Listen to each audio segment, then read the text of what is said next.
orchids.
And Homer's home to the little pond.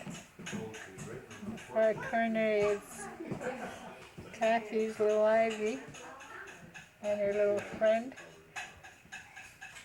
There were some cows there had a drink of water just before they moved on up that path.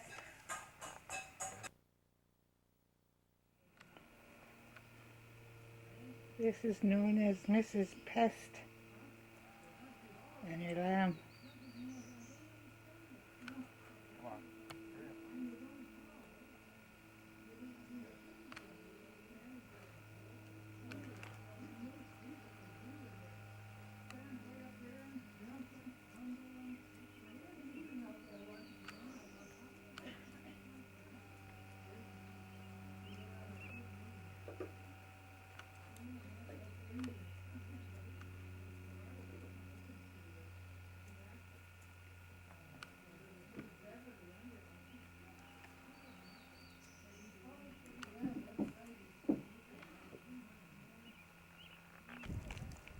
This is Homer and Grace's log cabin. It's very roomy inside it. There's Grace getting in the car. I thought it was just one where you take an instant picture, you see. To show us her garden. And what's your dog's name? Morgan? I thought it was Beaver. There's Audrey telling Kathy all about the plants that she gave her. Forget-me-not. New Zealand lily. Oh yeah. And mine died. It froze. I left it outside. Oh, so I just planted both of these out about 2 weeks ago. In the winter, but in the winter. That will winter over once it gets The house that Kathy and Morgan are working at. These Nice and roomy inside. down here. Those are daisies. That's Kathy's house from the distance. In the foreground here is a swimming hole. They have 160 acres. There's Ivy working in the garden. And those are all seedlings that they're going to plant all over their 160 acres. This is their peas coming up already. Yeah, that's why I put them by the fence. What is it? Why did you put them by the fence? And I said, because then they got half the frame down. There's another pond down You can stick your hand. beyond Audrey's head there that's supposed to be an ornamental one once they get enough fences up. Here we are at Lasquiti Island's only hotel, celebrating Homer and Grace's 43rd anniversary. And that's Mickey Beagle. In the sun. And here we are, Audrey, Keeley, Kathy Schultz, and there you are, Morgan Reynolds. And Homer, gotta look here, Homer. We're getting kind of snapped up. We're all getting organized. We're all getting organized, are we? Organized to drink more and eat lots. Yeah. They're all in Grace and Kathy's neighbor. Her name is Stephanie. She's got a beautiful landscape garden. Carpeted creeping thyme.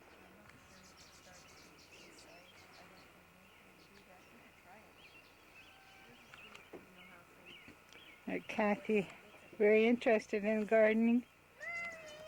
Audrey telling her what everything is.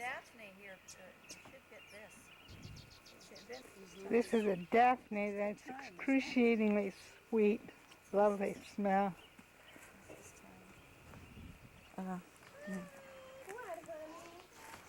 Garden flower with the very brilliant color. Hope I can pick these up. I'm just trying to think of what it is.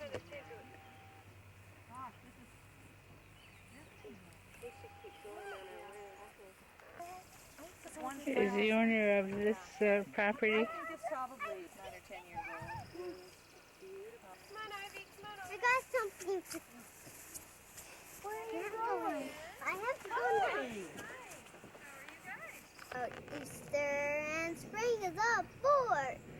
And after big airs. I don't see it. Oh, okay. Say, see you later. See you later. Righto! We're just meeting Jean Collins and John Collins. This is their house. This is Audrey. Then you'll see a little tide, unfortunately. This is their home, backyard, or garden. Oh, your phone's ringing. Your phone's ringing yet. Just have to take your time. Beautiful.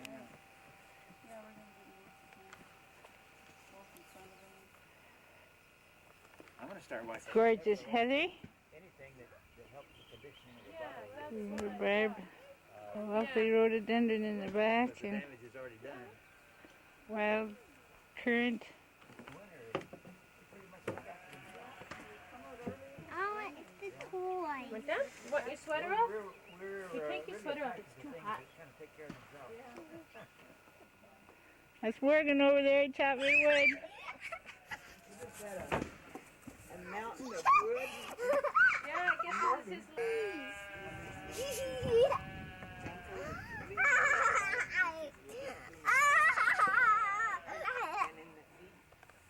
And I've been enjoying herself here. Did you hear that woodpecker and the sheep? Today's his last day, so you probably want to get it done right, you know? Real satisfaction.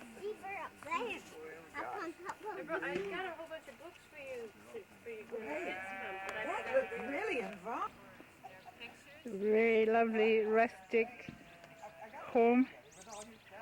Just gorgeous. A rose bed.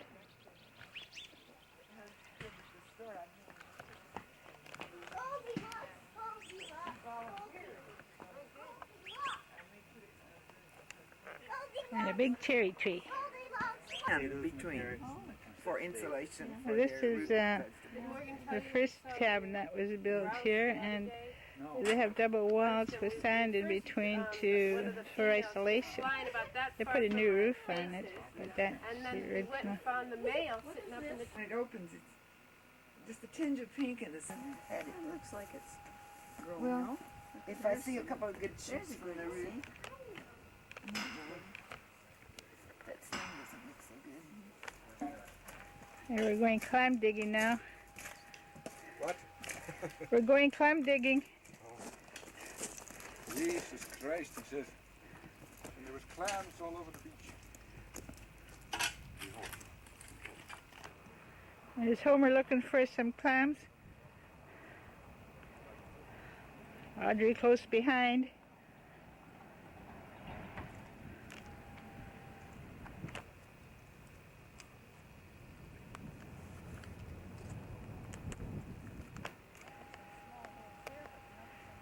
We haven't had any luck yet, although there's lots of horse clams.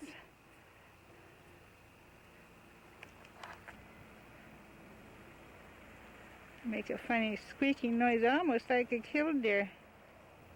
Much bigger. And a little red light will come up on top, on top of the eye thing. That's on, and then you press it again to shut off.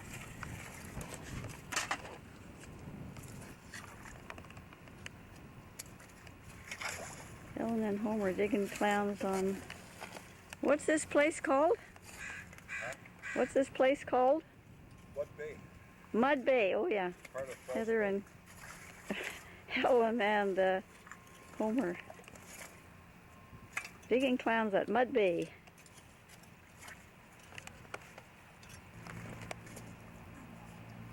Oh, this says record.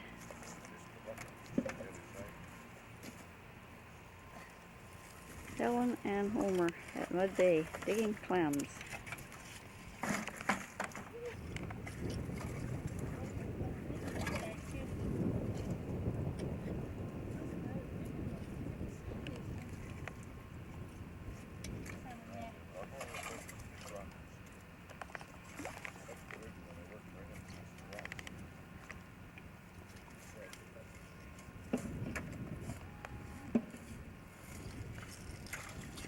I'm just experimenting with this thing.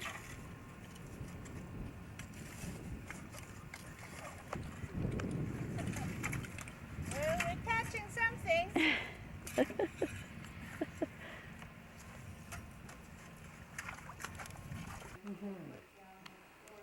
Just above the beach where we're digging clams was a house that gave us some refreshments. And these are two cats. They've They been look so loving cute. each other and cleaning each other. I guess one's mama and one's baby. The mother came in from hunting and right away she started licking him and he started licking her. Yeah. Oh, Nice stretch. Can anybody get in? Oh, yes, you can have your two. oh, he's not streaking. He's not finished.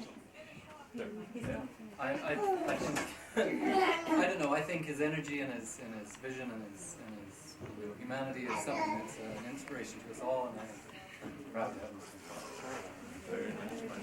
Very nice, Michael.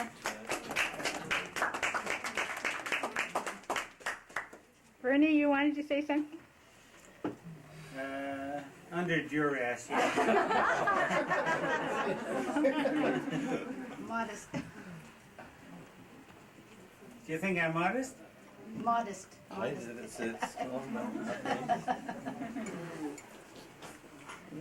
What was I accused of there? Being modest? He got sued, yes, sued for breach of promise. He took Mary walking down a dell. He said, now dearie, don't you tell. Mary went right home and told her mother. Ma told Pa. Pa then told the brother. The brother went and told the preacher. And the preacher told the wedding bell. If you take a girl out walking, never take a girl named Sue. Never take a girl named Maud or Carrie, 'cause that's the kind of girl you'll have to marry. If you take a girl out walking down a little shady dell, always take a girl named Daisy. Why? Because daisies don't tell. Goodbye, Portsmouth. Thank you, Bernie. Libby? The big Phil, not very bright light. Just ordinary light. You go half a piece? No, I haven't. This is one of the earliest pictures that Audrey has of Bernie.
And the pictures are all there, and he says, this is where we used to live in the summer.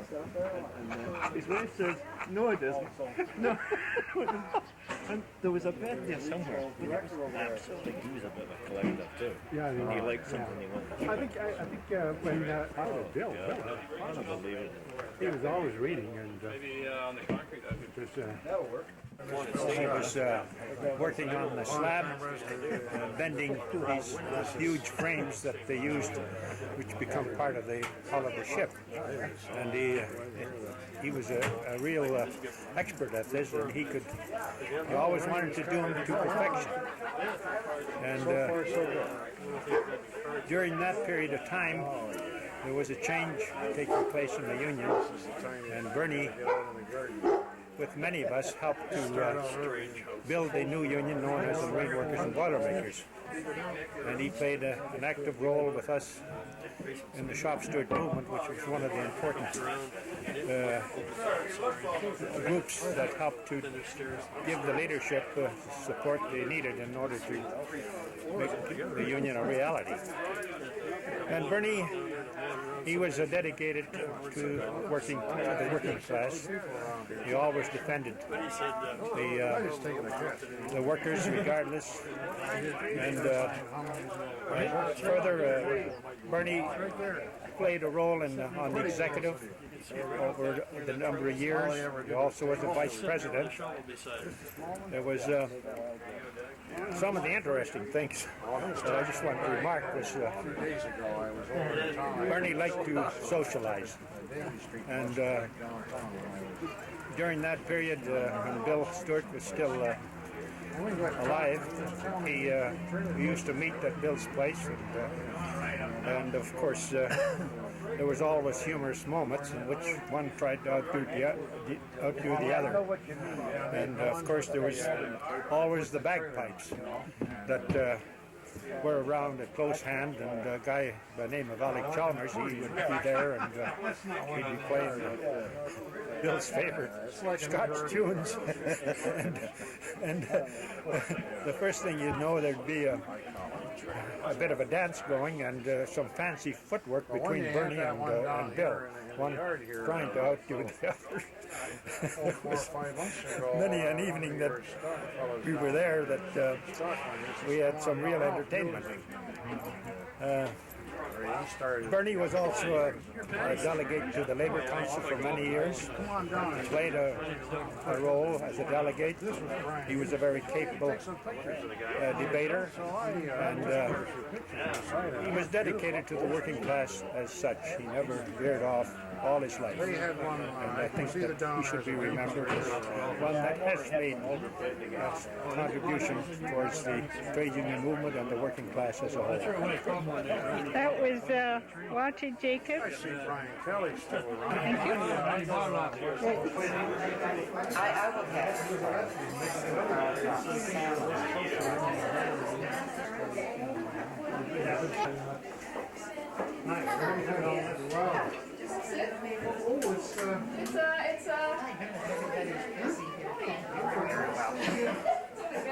Mickey's just around. Video camera. No, you have that many years of came over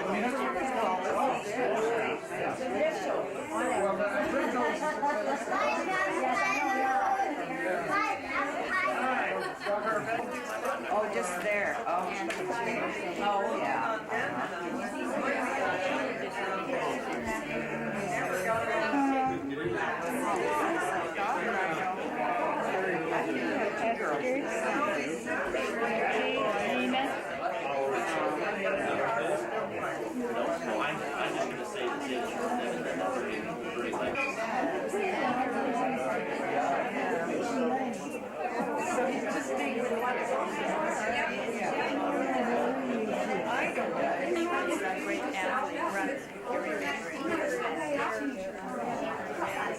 Oh my goodness.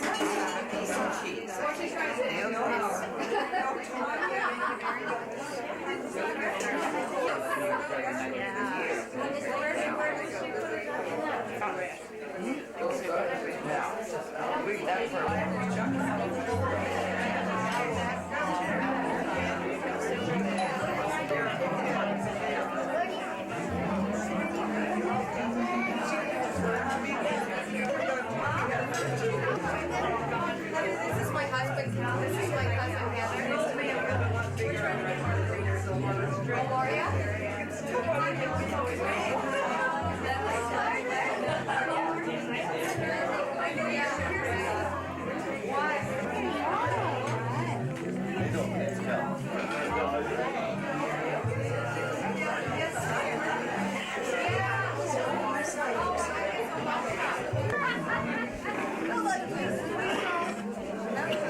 Here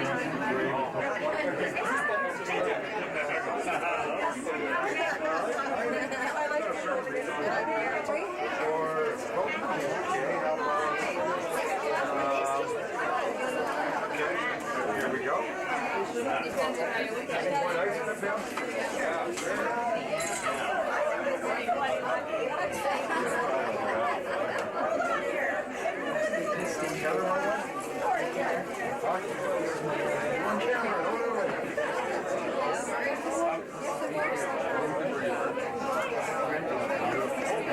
Tastes a little bit different. Okay, no problem. Okay, with some classic. You're on the job there, Peter. Hey, I mean, you know. And then we have a couple of other people who are going to add a few notes on Bertie's life as a student and as a soccer player, etc. We have Gus McSween here who was a teenager with Bernie, and then followed by that there would be Bill Scott from the Marine and Boilermakers Union, who's going to give just a few short words about Bernie's history as a trade unionist and a member of the shipyards, etc. Good time. It's a light event. We don't want people sulking or mourning, because I think Bernie would have wanted us to all have a drink and a beer. You'd love to stand up in the corner there. Yeah, Bernie would add me over the dunce cap on.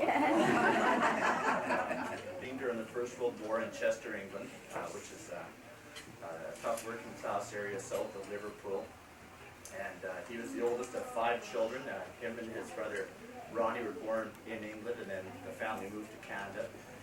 And his 3 sisters, Betty Lou and Brenda, who's here, and Dory, sorry, were all born in Canada.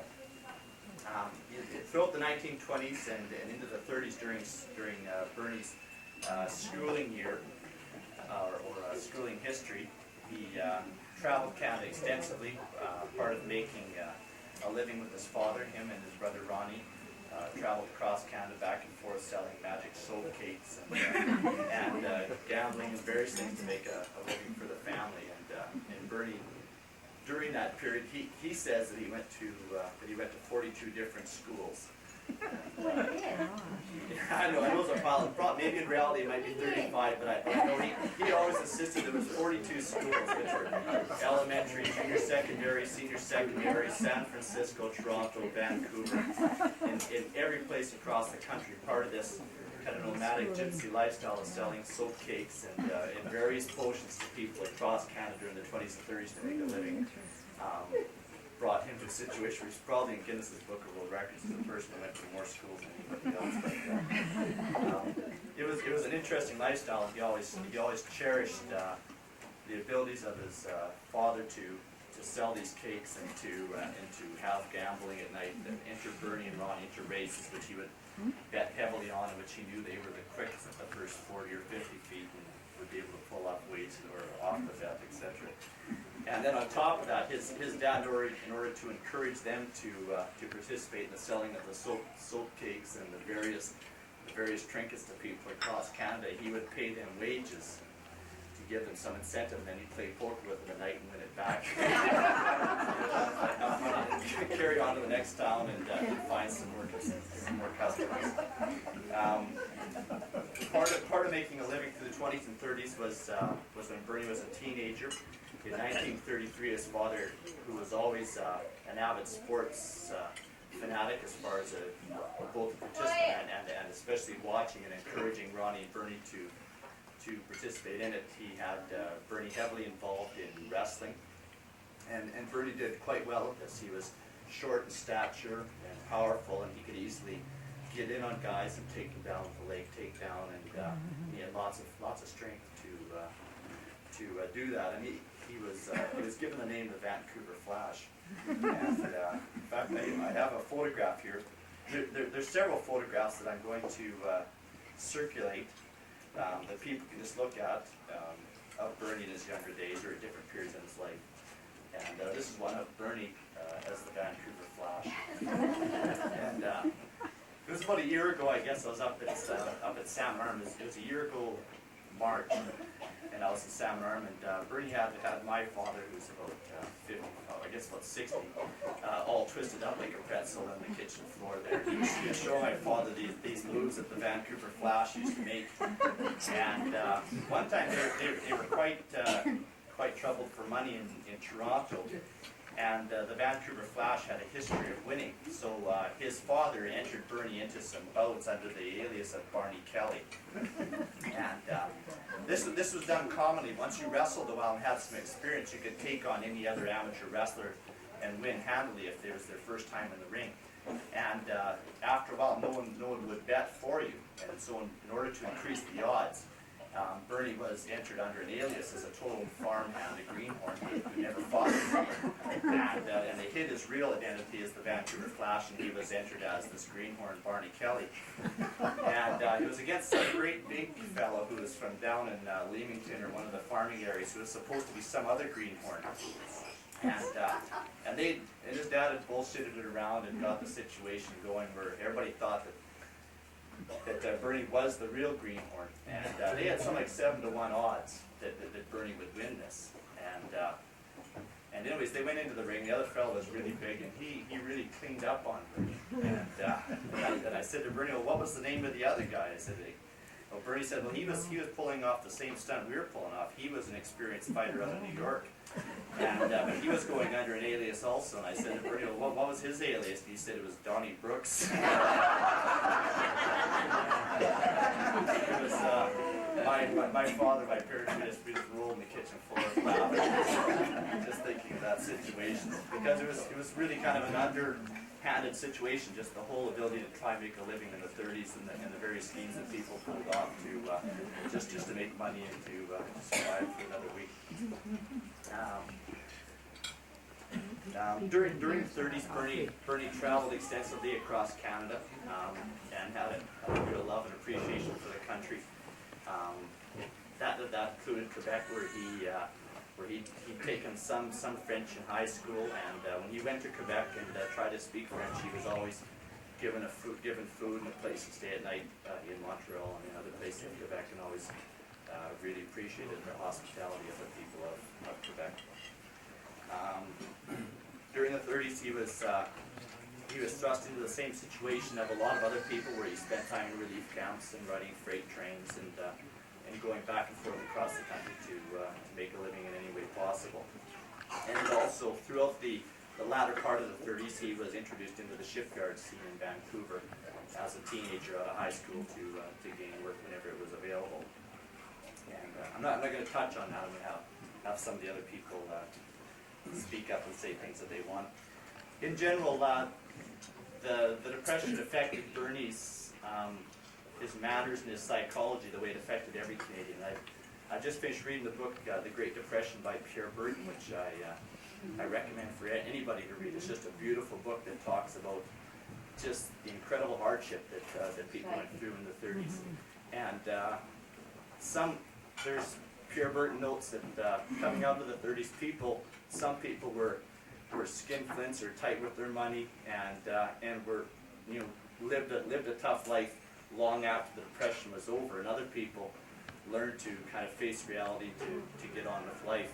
But Bernie was like that. He, in fact, I think if he hadn't married Audrey and dealt with finances more realistically, probably Alan and I would be standing here with flat pants on today.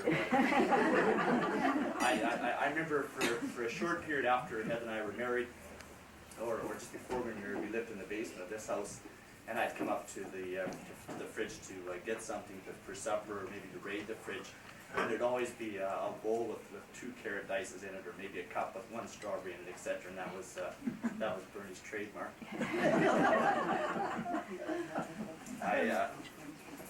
I remember one time Bernie and I went over to Gabriel Island to do some work on the cabin over there, and we had supper. We had a few beer at night, and we were sitting there chatting together. And Bernie recited a story about a fellow that he'd run into in Medicine Hat in the Depression. And the water was tight, and there was no place to stay, and there was no food, and no work. And this fellow showed Bernie how to take a glass of water and have a complete bath in it. take his bus.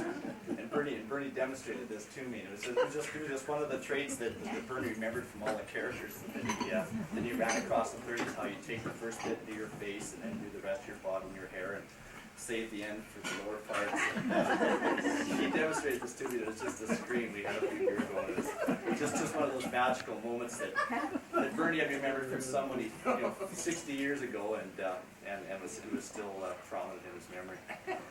What else do I have here? I didn't know that either. Anyways, on with Bernie's history. In the early 40s, he married for the first time, and he had a daughter, Anne Mackenzie, who is here somewhere today. She's over behind the sink there. And then later on in life, he married for a second time in 1955 to Audrey, and they had 3 children, and 2 of them, Heather and Alan, are here today. As I mentioned earlier, he worked in the shipyards from the time he was a teenager until he was about 65 years of age. And but that was broken in the middle in the period when he went back to university in the early 60s. When he was 42 years of age, he went back to university and got his teaching certificate. And the family moved to Prince George for 2 years, and he taught. He was a librarian, and he taught English, and he taught home ec in the early 60s. And if you have a chance, you should go through Bernie's bedroom, where there's a display of photographs, and there's a full-page picture out of the Prince George paper that shows Bernie teaching home ec, which in the 1960s in Prince George was probably pretty revolutionary. Surrounded by tight-fisted. Yeah, but I think that whole period was something that everybody agrees Bernie really enjoyed, going to university, the academic stimulation, the debate on campus in the early 60s, his further development and interest in English literature, which was Bernie's hallmark, knowing the language, crossword puzzles, lyrics, folklore, the history of words, and all of the English poets like Yeats and whatever. You can just list them for 20 or 30 minutes, I guess, all of the English poets that Bernie used to recite the different works of. Hey, he could quote them in a minute. Yeah, he quote them in a minute. So I think that's probably one of the saddest things with Bernie's passing. It's just the loss of all of those small musical jingles and poems and old stories, etc., that have been passed down to him through the decades, which none of us have recorded, unfortunately. On the home front, after they returned back, or even before they went to Prince George, Bernie, because he worked in the shipyards and was close to home, was the main cook. And Audrey, who worked for 28 years with a period broken in the middle, worked at the Fishermen's Union in Vancouver, wasn't able to get home before Bernie, so Bernie was kind of the main cook between Mondays and Fridays, and he had just a half a dozen main courses. There was wieners and beans and macaroni and cheese, that were appreciated by the kids most of all when they got home from school. And then there was the ones that were lower down on the menu, which were Bernie's stew, and didn't go over really well. And there was Bernie's bubble and squeak, which was the potatoes and turnips and carrots and whatever meat was left over, all hashed together and refried, and probably left for another night to be refried again. Did you say when you played golf? You saw them in Prince George? No. But we've had a lot of fun putting together this little dissertation. I'll say it was a lot of laughs. Imagine how well he would fit in Prince George with all the rednecks. He was just like a sore thumb. He was just like a sore thumb. Yeah, that's probably true. But some of the major events in Bernie's life was a canoe trip in the late 60s, early 70s with his son Alan through the Bowen Lakes southeast of Prince George. One of the things he always took pride in was the construction and continual work on his cabin over on Gabriel Island. A couple trips to England, a couple trips to Cuba and the Soviet Union, which he enjoyed. And there's pictures on the wall of a number of those different locations. And there was one memorable trip that we were talking about last night, which dealt with a family trip across Canada in 1968, the year after Expo, which Audrey and Heather and Alan and Bernie took part in. Traveled right across to the East Coast, and then Audrey flew back because she had to go to work. And Heather was mentioning that all the way back, Bernie always had a half a dozen beer, driving along merrily and whistling jingles, and basically quite content and going across the prairies, etc., which was, you know, definitely an arduous drive, to say the least. And there was one day they noticed that Bernie didn't have any beer at all. He drank, or he drove away with kind of sipping on a beer on his trip and that, so when it came on into the later afternoon, Heather and them had picked up on this, and they congratulated Bernie and said, you know, way to go, Dad, you haven't drank all day, and you've been great, etc. And then as time followed on, they wanted to stop and get a refreshment at a store or something like that, but there was nothing open, so it dawned on them it was Sunday. Much to their chagrin and Bernie's chagrin, there was no beer or ice cream or anything to be had on that at all. But Bernie accepted the congratulations. In general, before I pass on the floor to a couple of other friends, just basic some of his closing remarks was that, Bernie, there was a few things that Bernie really liked in life, and one was playing and coaching soccer, which he always was the game which was closest to his heart, from what I can understand. And also golf was a major role, or played a major role as far as entertainment and sport was. And I think we all knew Bernie as the entertainer and as the person which, if you wanted to pull together a group of people and have a party and really engage in some merriment, Bernie was critical to be at that event. I think one of the things that Bernie really held close to his heart was just the camaraderie of fellow workers in the shipyards, and having a beer afterwards, and just on site with 6 or 7 guys heating up beams white hot and shaping them on the forming floors, etc. Was that type of collective effort by workers to pull off a very difficult task was something that he always really appreciated. Reciting poetry, lyrics, puns, singing songs in his little jingles, beer crosswords, and just exploring English language. Thousands of them, that's right. And just basically exploring the English language and having a good time was what Bernie was all made up of. And it's the things that made him a very special friend and a very special father.